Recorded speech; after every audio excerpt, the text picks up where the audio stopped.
I'm also concerned about this new rhetoric that's making Iran the new Iraq. I'm old enough to see the rhetoric come, and then comes the attack. I'm more for diplomatic processes. So therefore, I'm wondering about how are we going to stop this budget? How are we going to stop it in the Senate is my question. I was one of 23 in the Senate who voted against going to war in Iraq. And I sure wish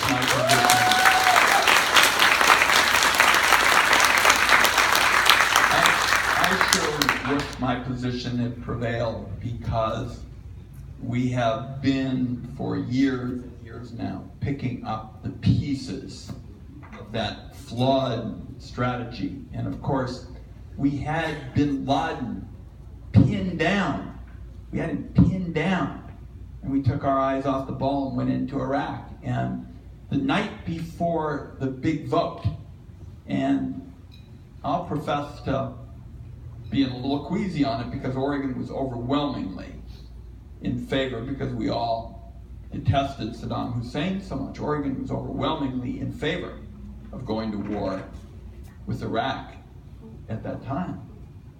And I had just joined the Intelligence Committee, and I had the idea, I thought some people would say it's harebrained, but turned out it wasn't, to get declassified around 1 o'clock in the morning a document from the head of the CIA to our committee saying that Saddam Hussein basically wasn't a threat unless you provoked him. And I went down to the floor of the Senate. I'm not sure anybody knew who I was, probably just said, there's that new skinny guy from Oregon.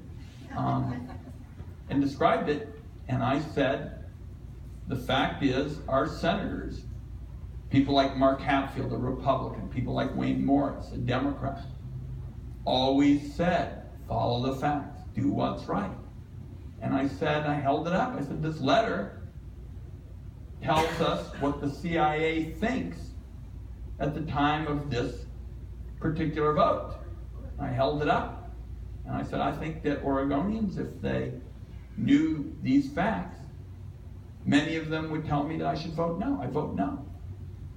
And, it's very different to pick up the pieces than it is to get in. Getting in can be really quite easy. And we've got these wonderfully talented troops, and they're so brave and they're so courageous. A lot of our Guard and Reserve, particularly as we go to Memorial Day, 3-4 tours of duty. We are so lucky to have our Guard and Reserve, the men and women who honor us by wearing the uniform. They do their job. They're not politicians. They're not getting out there and saying, well, I'm going to do the liberal thing and I'm going to do the conservative thing. They're doing everything they can to keep America safe. So I take them one by one. I thought it was very important to recognize that Assad couldn't keep murdering people with impunity. So I thought it was important to respond to that attack. Earlier this year, got a lot of flack for it, but that's how I feel. I have grave reservations about some of these arms sales to the Saudis that are being talked about.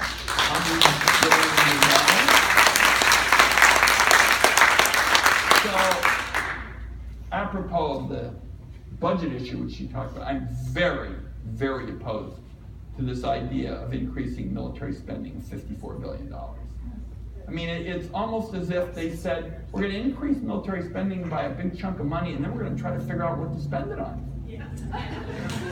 That is odd, even by Washington, D.C. standards.